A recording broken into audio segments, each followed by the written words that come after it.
we practice for 2 hours or 4 hours, however much you practice in a single day. And people think that when you leave, like, all right, practice is over. My day with swimming is over. But it also translates over to, like, if you're going to bed at 12:30, like at night, like that's going to impact your recovery from this previous practice. Is also going to impact your next practice. So it's like thinking about being the 24/7 athlete and thinking about how is this decision that I'm making right now to stay up 30 minutes. And like I did this last night. It's like I was watching, I was like, all right, one more episode of this show and then I'll go to bed. And I got like 15 minutes into it and I'm like, how is this going to affect my swimming?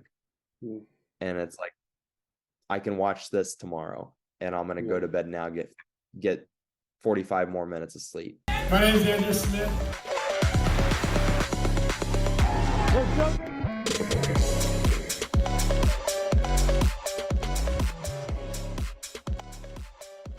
What's going on, everyone? Welcome to the Success with Smitty podcast. I got a super awesome guest here today. His name is Carson Foster. Carson is a current swimmer at Texas and currently holds the 400 IM record for the school. And at the age of 10, he was already breaking records. He broke one of Michael Phelps' 10 and under national age group records in the 100 fly, and that was right after becoming the youngest swimmer ever to break 30 seconds in the 50 fly. He also broke Caeleb Dressels' 15 and 16-year-old national age group record in the 200 freestyle, and another one of Michael Phelps' 15 and 16-year-old national age group records in the 400 IM. He was the first high school swimmer to go under a minute 33 in the 200 freestyle. He placed top 3 at Olympic trials, and he is also an NCAA champion, as well as had several top 3 finishes at NCAAs. So, Carson, welcome to the podcast. Thank you. I appreciate it. Yeah, of course, man. So, yeah, tell us a little bit more about yourself. Like, where did everything start for you? Yeah, so I got into the sport. I was born in Arizona, so we had a pool in our backyard, but before me, my brother and my sister were allowed to swim in the backyard, we had to go through swim lessons, and so that's how it started, was swim lessons, and I absolutely hated it. Going to like the biggest chore for me. Like I had to do that before I could do anything like fun or what I saw as fun. And so, but then I got to swim in the backyard, which was like pretty much like not the start of, I didn't think anything competitive would come out of that. It was just something fun to do with my brother and my sister and my dog. And then we moved to Louisiana. My family moved to Baton Rouge, Louisiana. And my sister started competitively swimming there. And then me and my brother would get dragged to her practice. And then eventually me and him started as well. So it more just started because my sister was doing it, and we, instead of watching her practice, we would get in. So swimming has always kind of been a family thing for us. It's like a way that me, my brother Jake, and my sister Hannah have gotten really close. And so that's where it started, and then it evolved into something I realized I was good at around probably the age of 10, and started taking very seriously when I was like 14. Were your parents swimmers as well, or did it just kind of start with you guys? My dad never swam, and my mom swam in like high school and like summer club, but she never swam club or anything beyond that. It was more just like a fun thing to do with her friends. That's awesome. So yeah, I know you said like once you hit 14 that you started taking it more seriously. What was kind of like when you were younger though, like when you were 10, when you first broke Michael Phelps' record, did you realize kind of like what you were doing and like the path that you were headed? I think I was a little naive to what that path looked like as a 10-year-old. I was under the assumption of, oh, I beat Michael Phelps' 10-year-old record, I'm gonna be better than Michael Phelps. And obviously that's not how like sports work. And that's I kind of matured in that way. I think I kind of hit a little bit of a road bump when I was 11, where I started getting beat by other kids. And at that point, I had really liked swimming because I was good at it and I was beating everyone. And so when I first started getting beat, there was like that second thought of like, is this actually fun to me? Mm. And like, is this what I want to do? Like I played baseball on like a travel team at that age, and I was like, I like baseball better than swim practice. So I was like, I don't know what if I want to keep doing this. But then it went back to my brother and sister do it. Mom and dad take them to practice every day, so I always get brought too. So um, I think it took a little bit of maturing to like I needed to love the sport for what it was rather than like just because I was really good from a young age. And I think that's why I've been successful for so long is um I developed that at a super young age that like Mhm. I like swimming because of the people in it and not because it's something that I'm good at and I get Right. recognition. That's obviously goes into it too. Like I'd be lying if I said I didn't like swimming because I'm good at it.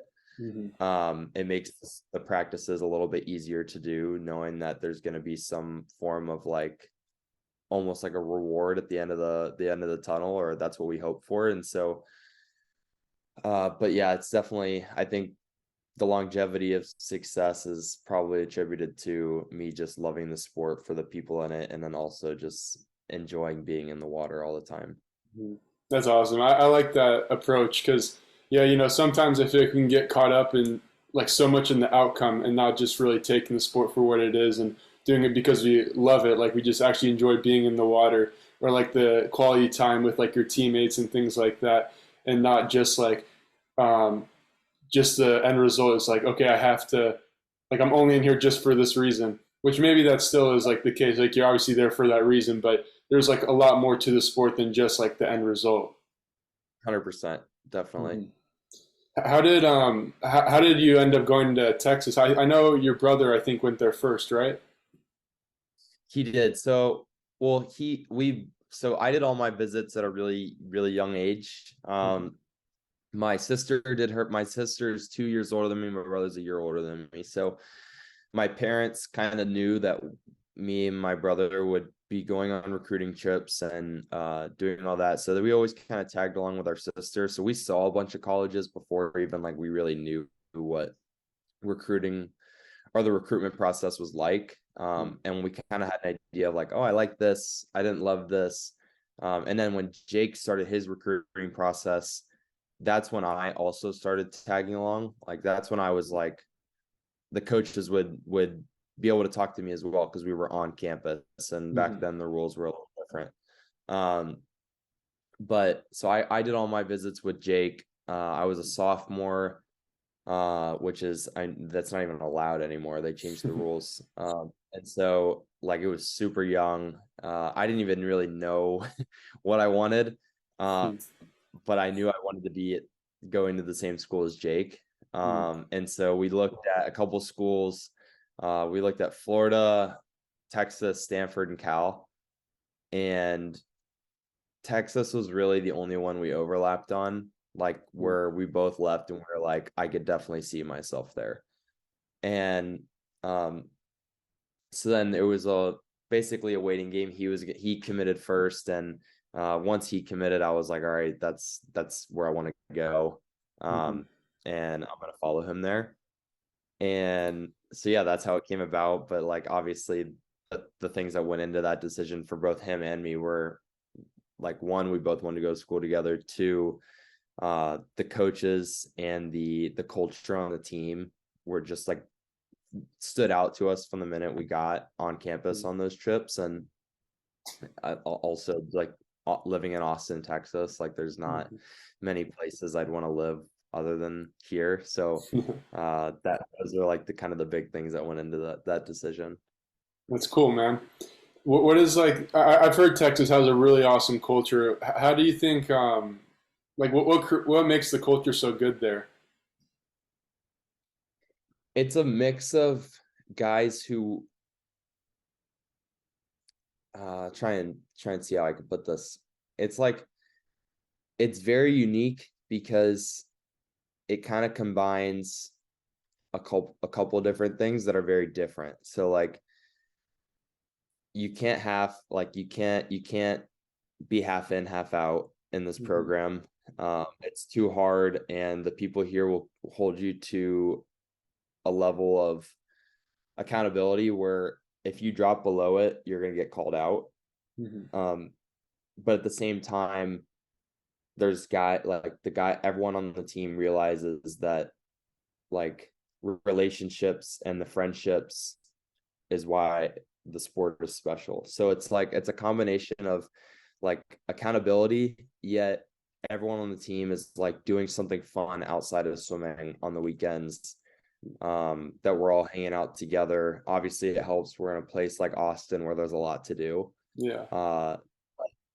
Yeah, it's a combination, as weird as it sounds to combine, is like we hold each other to a very high standard, yet we Mhm. have so much fun together. Mhm. And it truly makes it. I literally have a brother on the team, but it feels like all of these guys, it's like the type of relationship you have with like a brother, Mhm. which is special. Yeah, that sounds so awesome. That's one thing I wish my college did more of. I went to a school called Union College in Kentucky. It was NAI division, so it wasn't like a D1 program or anything, but I wish we would have done a lot more team bonding things. That's one thing I feel like I kind of missed in my college swimming experience that I feel is really important, is just like the team aspect. We did have some of that. I'm not going to say we didn't have any, but I definitely think there's a lot of room for improvement with the team bonding aspect.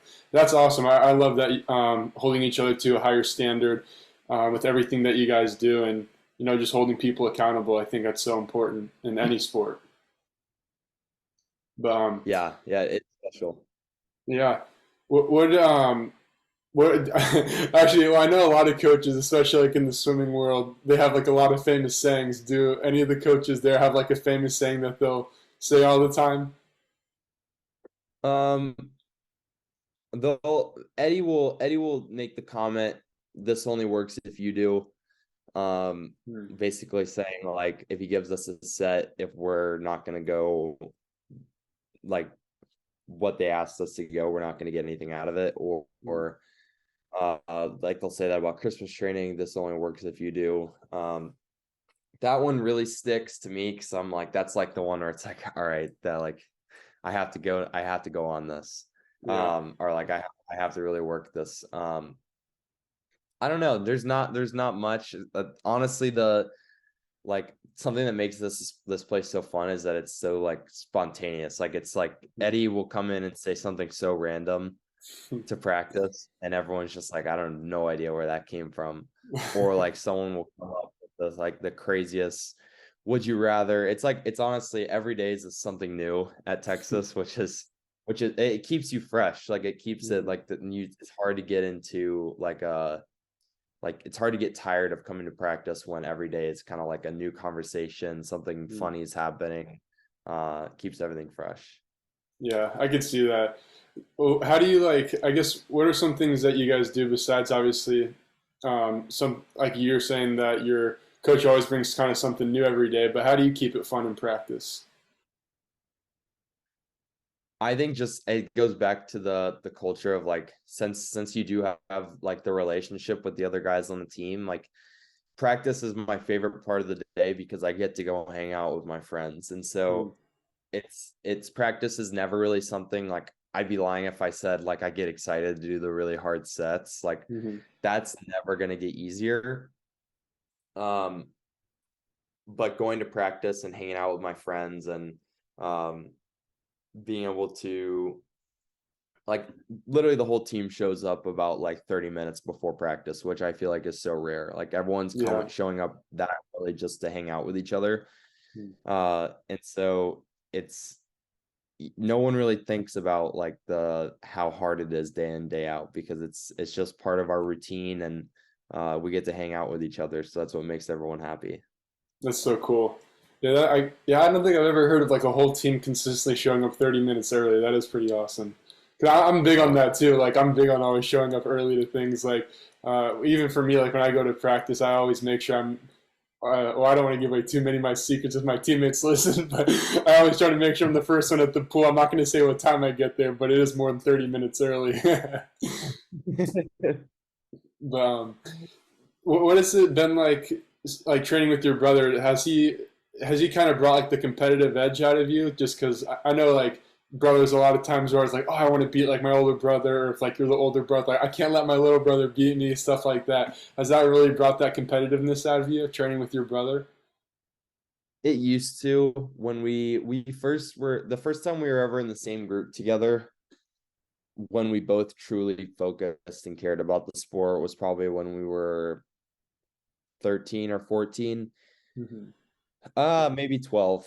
It was sometime around there. And that was when it was more like, all right, I want to beat Jake because he's my older brother and I've never beaten him. And it was Yeah. like, Jake, I'm not gonna let Carson beat me. Um, and then as we've gotten older, like obviously it's like there's things that he's better than me at, and there's things that I can do better than him in the sport. And there's no longer a competitiveness where I'm like, I have to beat Jake. Mm. And there's no longer for him, it's like I can't get beat by Carson. It's more of um we hold each other to that competitive standard where like I'm doing this, so you better do it with me. Mm. um or like I'm going this pace in practice, you got to do it with me. Or like sometimes Jake's doing something and I like, if we're doing a breaststroke set together and he's just taking off on me, like I hold myself to the standard of staying close to him or doing my best to. And it's the same for him on certain sets. But if there was anyone that I'd want to beat me in this sport, I would pick Jake. Like Yeah. there's no longer competitiveness. Like if I'm gonna get beat, I want it to be by family. Mm-hmm. And I'm sure Jake feels the same way. Like if obviously no one wants to lose. Like there's never a Right. time where I want Jake to beat me, and there's never a time that Jake wants me to beat him. But if it's gonna happen, we want it to be to each other. Mm-hmm. And that's kind of the way we kind of operate now. Mm-hmm. I like that. That's pretty cool, man. It sounds like you and your brother have a really strong relationship. We do, yeah. He's him and my sister are definitely my best friends. That's awesome. What do you feel like has separated you from a lot of other really great swimmers? Like, where do you feel like your edge is? I'm so competitive. And it's like a flaw sometimes. Like sometimes it's a little too much. Uh like I'm competitive about stupid stuff. Mm. And so it comes out on like just like everyday things that I do with my friends, like outside of practice, and then it comes out in practice, it comes out in the meet. Um I don't do well with like I'm never satisfied with second. Mm-hmm. And that's something that like I've had to become like it's I have to have a balance there, because there are some things where if I get too obsessed with trying to get first, I see everything below that as a failure. And that's not how this sport works. Like there's gonna be times where you don't get first. Right. And I've had to learn that that's not a failure. Mm-hmm. Um that it's so much of I can like in swimming you have two lane lines that are separating you from everyone else. So like I cannot control anyone else. And so getting first or getting second or getting third is largely out of my control, because I can't control how fast the people are going to go around me. And so Right. that's something I've had to get used to. But I'm such a nerd for the sport, or I'll do everything I possibly can if I think it's going to help me go faster in the water. I'll Mm-hmm. do that if it means that I'll improve. And so I would say that one, I've kind of gained a better mental outlook on the sport. Um, and that's kept it fresh for me, that like I don't get Mm-hmm. burnt out ever. But also I'm wildly competitive. Mm-hmm. Where do you think your competitiveness comes from? My dad's pretty competitive. But I would say a lot of it probably, I don't know if that's a trait that you're born with, that you naturally have, or it's something you kind of develop, but I would say it probably developed being the youngest. I'm definitely the most competitive out of my siblings. Mm-hmm. And uh, maybe it's because I was always trying to live up to them, even though like at a young age, like whoever's the oldest is going to be like the strongest, the fastest, the smartest. And Right. so I think growing up behind them, I was like, I always want to do things just as well as them, or I always wanted to swim just as fast as them or lift just as much as them. Like once we got into that phase of our careers, like just starting to Mhm. lift, or so it was more just maybe it was trying to earn attention by like, if I can go as fast as them, then like just false narratives in my head like that, but some Mhm. like they're stirred on by competitiveness. Mhm. But I think it's just growing up with your siblings being like the same age as you. It's like you're Yeah. doing all the same things together. So I Mhm. think that's probably where it came from. Yeah, that makes sense. I could see that. Bro, did you ever, with your competitiveness, do you ever, does it translate like even sometimes to your driving, like where if someone passes you, you're like, oh, heck no. Does that ever happen with you? That happened to me. It used to happen to me with my sister, actually. It doesn't. I would like to say I'm a safe driver, and like I tried. I don't feel like I do that, but I will say, I will admit, my sister, me and my brother went to the same school in high school. My sister went to a different school, Mhm. so we would drive two cars to practice, Mhm. or home from practice. And my sister is probably the second most competitive. I would say my brother's the least competitive. Um, or he's just competitive with different things, I guess. But my sister would hate being like not the first one home. And so like as like bad as it is to say, like we would kind of race home. Like it wouldn't Mhm. be like we'd be driving 100 miles an hour on the highway, but like if I saw her taking one way, I would take a different way to hopefully it was faster that day. Like I would the opposite route and see if I could beat her home that way. Um and so I think like that like that's why I say it translates over to like stupid stuff. It's Mhm. like that. It's just like, yeah. I was gonna say because I know myself also. I'm super competitive, even with like really stupid stuff.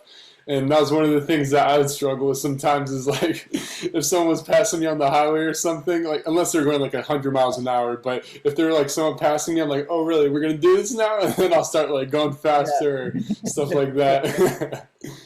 But Uh-huh. what do you feel like has helped you like outside of the sport to help you really improve like in drop time? Like, what are some of your habits that have helped you, you think? Um, I've always had a pretty good diet, I would say. That I mean that's something that like I'm not gonna say I'm like the healthiest eater out there, but like I eat pretty healthy. Um, I'm a big advocate for recovery. So Mm-hmm. like I'm always doing some form of recovery every night. And I think that's allowed me to come to practice each day like ready to go. But like whether it's going home and doing foam rolling, or some nights when I don't have time and I need to like walk around and do stuff around my apartment, I'll do katsu. Or some nights when I just want to relax and watch Netflix in my bed, I'll pull out my Normatec. So um, I've been blessed with parents that have like provided for me and like given me those tools, like those recovery tools. So um, like I've used them, and that's something that's like a non-negotiable for me is I'm gonna go home and do the recovery. Mm-hmm. That's it's equally part of like practice to me than actually physically being in the water. Mm-hmm. And I think that goes so like it gets overlooked in our sport that like we practice for 2 hours or 4 hours, however much you practice in a single day. And people think that when you leave, like, all right, practice is over. My day with swimming is over. But it also translates over to like if you're going to bed at 12:30, like at night, like that's going to impact your recovery from this previous practice. Is also going to impact your next practice. So it's like Right.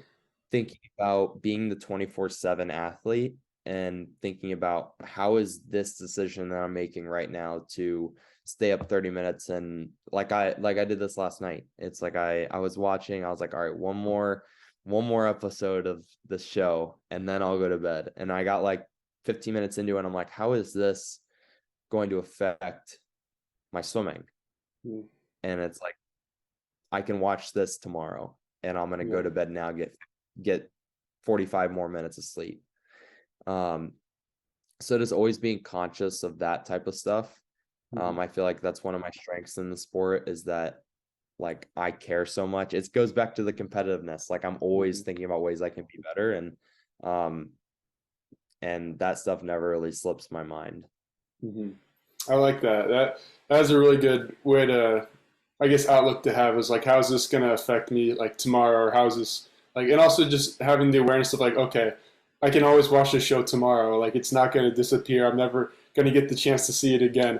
Because that's one thing also for me that I don't say I've just sort of struggled with it, but it's been like something that's maybe impacted me a little bit here or there, where I get like caught up on YouTube videos and things like that right before bed, because that's kind of my way of winding down. Sometimes is like I'll watch some funny YouTube videos, or like, I don't know, I like the Sidemen Among Us. I don't know if you watch them, the Sidemen or whatever, but I watch some of the like little Among Us videos. I think they're so funny. And then like, oh, okay, one more. I'm like, okay, it's like getting kind of late. Like I need to go to bed because I got to get up for practice tomorrow. But yeah, I'm gonna keep that in mind. That I like that a lot. Definitely. So, what about like inside the pool? What are some things inside the pool that really helped you improve? Like where have you seen like the biggest time drops from your training in the pool? Uh, I would say just the consistency. I wouldn't say there's anything specific. Like there's not like I came from a very good club program, so I think I've gotten a lot better since I've gotten to college. But I wouldn't really attribute that to like a whole different style of training. Like I had a great club coach, and I have two to three. We have three coaches, two paid coaches by the university, one volunteer. So I have three great coaches at Texas. So it's like I've had great leaders everywhere I went. But I think the difference has been I really bought in once I got to college. Like I truly understood the like, if I want to get better, I have to be on it every day. Or not if I want to get better, if I want to maximize my potential, which is really what it's about. Like if you can get better up to a certain point, but like once you reach the level that, like if you're like last summer getting second at Worlds, like not many people can reach that point in swimming, and I'm lucky that I've been able to, or I'm blessed that I've been able to. But it's also, in order for me to get better than that, like I have to be showing up every single day. Like there can't be days where I show up and I'm like, I'm gonna take this one easy. Right. It's gotta be, I'm gonna put everything into every single day, and when I get to taper, I get to taper. Like that's my rest time. Um, so I think it's just, I mean, there's sacrifice for sure in the water. It's just being able to like commit to being dialed in for 2 to 4 hours a day while you're there. And that can be really hard. And I think that's something I didn't do in high school, but I've really learned to do in college. Do you do a lot of stuff at Texas with like meditation or like visualization? So not with Texas. That's something separate. I started doing I do brain spotting with Susanna Muller, and that's changed the game for me a lot too. Is like I went through a rut of like, kind of before, it was like I didn't know how to accept getting anything but first, like, and not seeing that as like a failure. And so like when you fear failure, that's when you start swimming scared and tense and very much like outcome focused. Uh, and that really affected me for quite a long time, and probably like a year and a half. And it made it miserable to like swim in big meets, because I would swim so scared of, what if I don't hit this goal, or what if I don't make this team, or what if I get beat, what if I add time, what if I just all these what ifs behind the blocks. And like it didn't give me the opportunity to be like, all right, what's the game plan here? How am Mhm. I going to swim this? How am I going to maximize my training and my potential today? And brain spotting has really helped me with that because it's kind of like reworked my brain into like Mhm. believing in myself and thinking positively and channeling my energy towards it, towards the race rather than like taking away from it. So that's been big for me. I also visualize. I try and visualize every night. I try and do meditation before bed.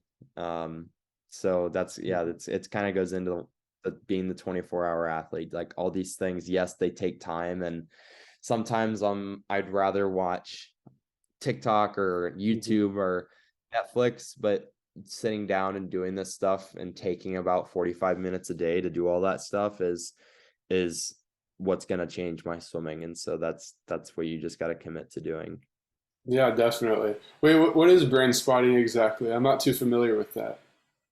Yeah, so there's been more research done on it lately, but it's basically it's hard to explain with like because I'm not the one conducting it. Hmm. I just do it.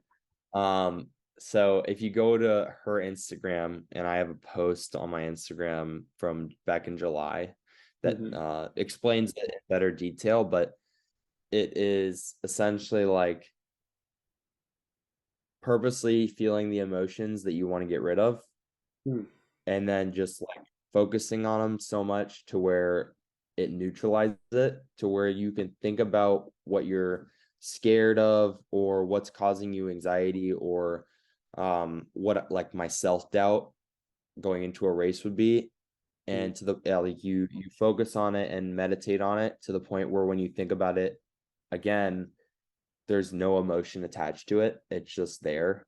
Hmm. um so I would no longer be nervous about certain things.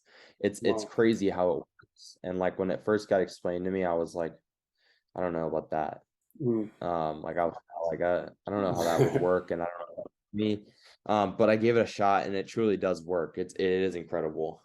Wow, that is really crazy. It's so actually, it always blows my mind just like the crazy things that your brain is capable of.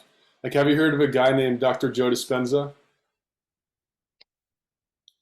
I don't think so. Oh man, do you gotta check him out. He's like super big into meditation and like visualization, but more like meditation. And one thing that he has like a whole like crazy story that happened in a couple books that he wrote, but pretty much I think he got into some like really bad accident or something where he like wasn't supposed to ever be able to walk again. And then he I guess for some reason he just committed, I don't know if he like read a book or like someone told him or recommended to him, but pretty much he just committed to meditating and using his mind to heal his body. And he's like, if this works, like if I actually go through with this and say like if this actually works for me, I'm going to spend like dedicate the rest of my life to teaching people how to do this. And so at first, like for the little bit, like maybe like a month or so, he didn't see any results, but he just stayed consistent with it. And then eventually, like he started being able to like move like different parts of his body that he couldn't move before. Not a lot, but just like move it a little bit. And then just doing this over and over and over. And finally, he was literally able to fully walk again and like do everything like a normal person again, literally just through Wow, the power of his mind. It's like a crazy story. I didn't that's explain it incredible. like I didn't explain it the best probably, but yeah, I'll send you after the podcast. I'll send you his like a video of him, and you can check it out. But it's super crazy. I love that. That's Yeah, awesome. yeah. Um, so I know like at Olympic trials, that was kind of like a big moment for you. I feel like a big like growth opportunity for you in the sport. Um, how did you like handle that moment? Like kind of, I guess like what was your what was your mindset going into that race? So my mindset going into the race was I really hope I don't get third. Mm, Um, which is looking back it's like why did I do that to myself? mm, It's and that's completely honest. It was like that for all my races. It was the 2 IM and 4 IM I really hope I don't get third, and the 200 free I really hope I don't get seventh. mm, uh, and I know for a fact I had the potential to make it in all three of those events um that summer, but I think that not making the team will make me at the end of my career, I will be a better swimmer because of that. And like, Mm-hmm. I say that so confidently because I would never have looked into the mental side of swimming. I would have never changed some of the stuff I do outside of the pool because of that. It was a mixture of one, maturing, but then two, also like lighting a fire under me of like, all right, like that's what I needed Mm-hmm. to take my swimming to the next level. And um trials was hard.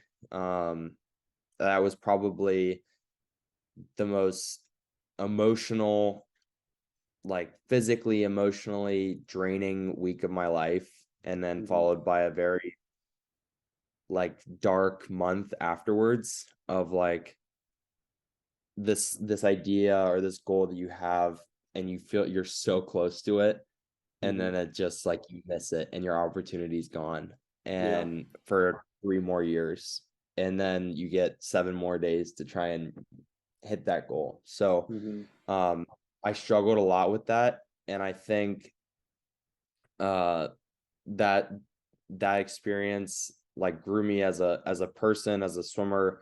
It grew my faith. Just so many things, so many positive things came out of such a negative week, which I Mm-hmm. think is truly incredible. Yeah. I would not, absolutely not change the result of it for the Mm-hmm. world.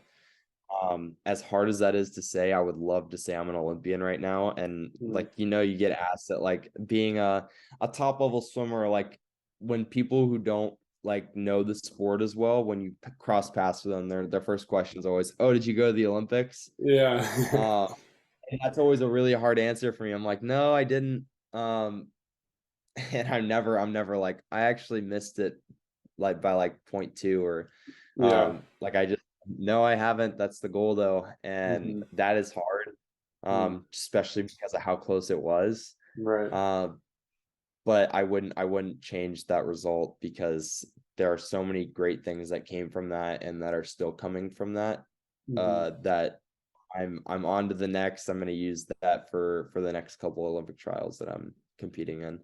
Yeah, definitely. Yeah, I mean, I was gonna say, I bet that really, even though it was such like a negative point in your life for like that week or that month, but I was gonna say, I bet you came out of it like so much stronger, and definitely, I was gonna say, I bet it totally helped you and your like later on in your swim career, like now and after that. Hmm. For sure. Mhm. Do you think after wait? So what's the order of the events that you swam at that trials? Was the 4 IM the first one? 4 a.m. was the first one. 2 free was the next day, and then I had a day off before the 2 a.m. Gotcha. So, do you think that the 4 a.m. like after that race, do you think it negatively affected your other races, or like was it not until the very end where you're like, oh gosh, this is like I can't believe this happened? It definitely did. I knew the 4 a.m. was my best shot. Hmm. Uh, and that's why I was pumped it was first. It was like, one, to get it over with, but then two, because I was so nervous. Mm-hmm. And then two, because it was first, and knew I would have a bunch of all my energy would be going into that. So Mm-hmm. after the 4 a.m., especially the way I missed the team, where I felt like I've never come home that slow in my life ever, not even in like my worst training meets. Mm-hmm. Like I would come home faster than that. And so Dang. like at a where I felt so good, and where I felt like prior to the meet was feeling so good in the water, like coming home that slow, I was like, how could that possibly have happened? Yeah. And uh I mean, looking back, it's so obvious that it was my mindset, but like Mm-hmm. at the time I didn't understand that. So at the time I was like, well, that was my only shot, and now Yeah. I have to swim. Maybe I can make it in these other ones, but my main shot was that one. And Mm-hmm. so it was just, and I immediately, like all my other races, I swam so scared to die. Like I was so scared to fall apart on that last 50 again, Mm-hmm. that like I didn't even give myself a shot uh to be competitive, because I was so far behind on all of my front halves of the race. So uh 4 a.m. definitely took like a big, it hurt my meat.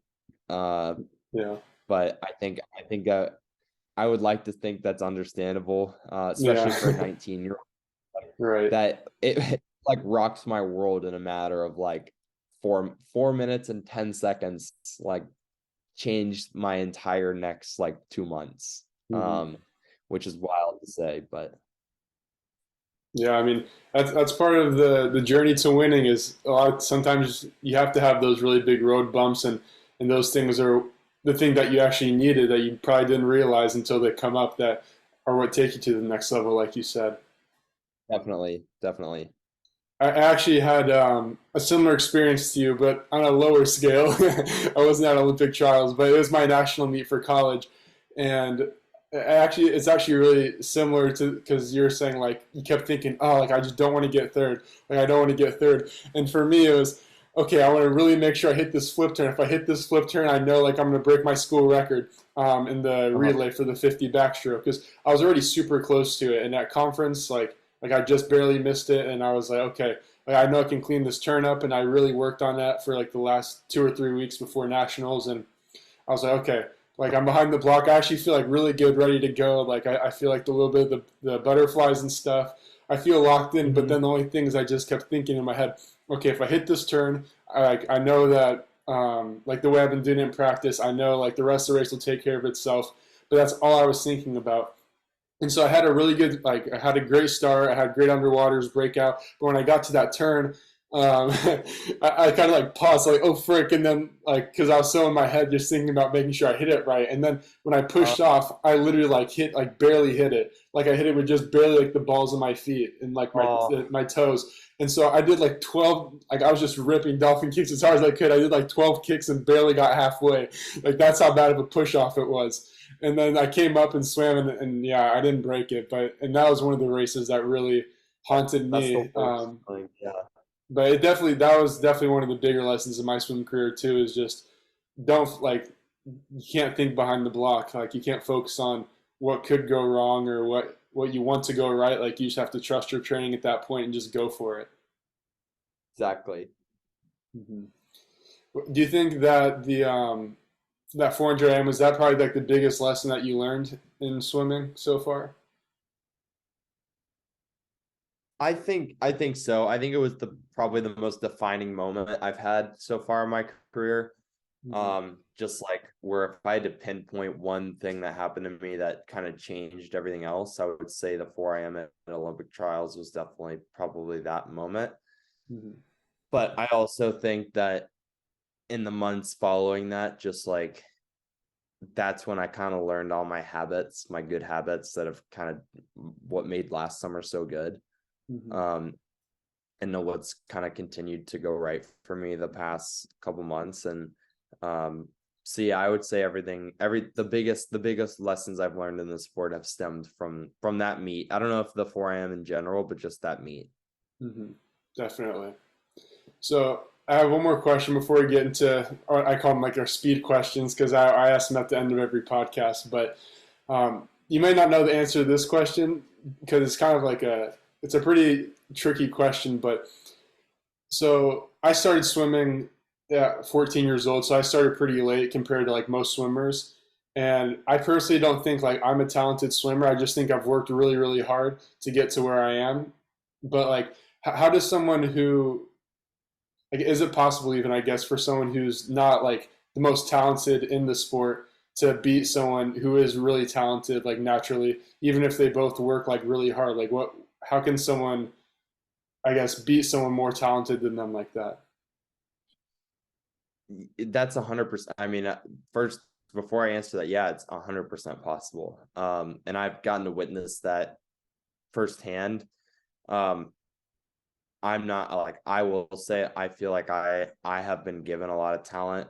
Like I was born with I think a talent for swimming. It's just always been very natural to me, Mm-hmm. like from a young age. But I've gotten to someone who I've really admired at Texas, and he's one of my good friends, and he's also one of my competitors, and he's someone I'm competitive with.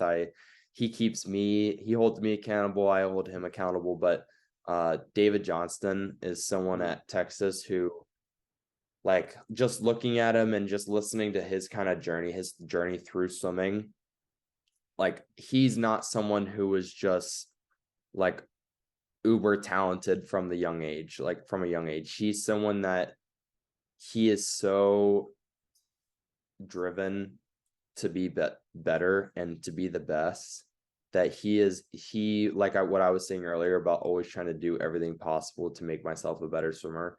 David does that to a T. And he's someone that I can look up to in that way, that he wants to be the best so bad. And he, even from freshman year, I remember before freshman year, he would tell people what he wanted to go. And I remember before freshman year, his best time in the 4 a.m. was like a 3:49 or something like that, which is a pretty solid high school time. Yeah. But I remember he said by sophomore year, I want to go 3:38, which is like an NCAA finaling time in the 4 a.m. And at the time, like David, I didn't even know David swam the 4 a.m. And I was like, all right, we'll see about that. Like, and then sure enough, freshman year, he went 3:40. And then last year, he went 3:48 last year, or 3:38 last year. And he continues to do crazy stuff like that. And like, he says he wants to do something and everyone thinks he's crazy. Everyone laughs at him, and then he literally does it. So, he's one that is like, he has it in his mind. He wants to do something, and he's going to do everything possible to hit that. So, that was a long-winded answer to answer your question. Yes, absolutely. Someone who may not have the most natural talent can be a legitimate swimmer or athlete, to whatever capacity they want to be. That's awesome. That's actually a really inspiring story. That's so cool. Thank you for sharing that. So, all right, you ready for the speed questions? For sure. All right, they're not like, they may not be like the most speedy answers, because some of them kind of make you think, but I just call them speed questions just because they're, I don't know, they're just fun, I guess. I'll answer as fast as I can. All right. We'll see. What is the best piece of advice you've got that's impacted you the most? Oh, wow, that is not a speed. just so I'm not defined by my swimming. I think that's probably the biggest thing that I've learned, is that swimming is something that I get to do. It's not something that I have to do. It's something that I've been blessed that I get to do. I get to do it for a living, after college, and but also that I'm not defined by it. Like, I can have a bad race and it doesn't make me a bad person. Like, it's just a bad day at my job, if I have a bad race. And so probably that. Awesome. And then, what is your favorite quote and why?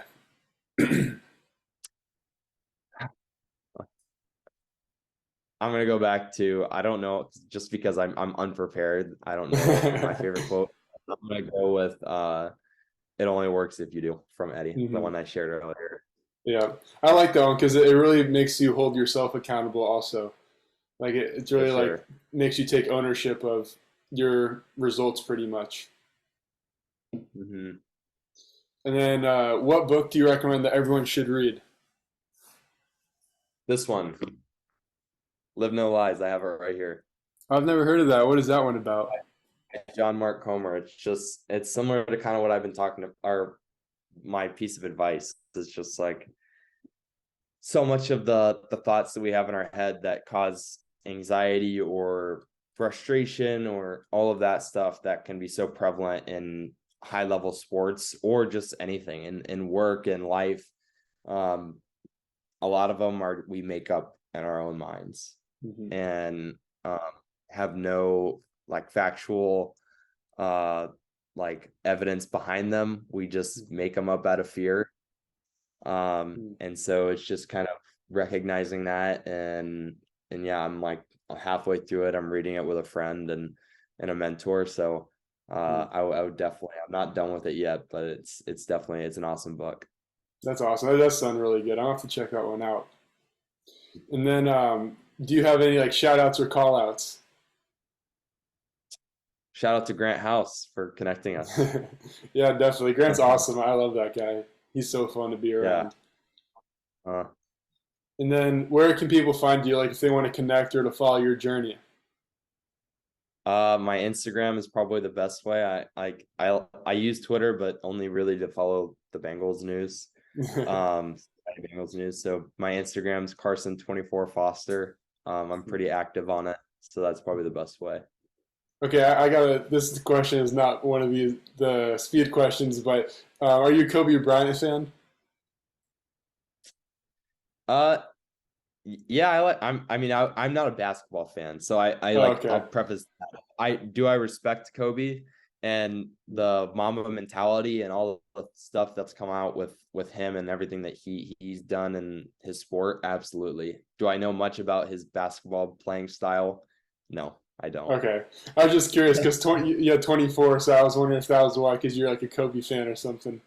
Yeah, 24 actually. It's Miguel Cabrera, baseball player for the Oh, Detroit okay. Tigers. He was my hero growing up, and so Mhm. that's actually a pretty random athlete, but Mhm. that's why I got 24. Okay, that's funny. But yeah, man, thanks for hopping on the podcast, bro. It was a lot of fun and definitely learned a lot and got some really good nuggets that I'm going to start implementing as well. So thank you. Yeah, yeah. Thank you for having me. This was a lot of fun.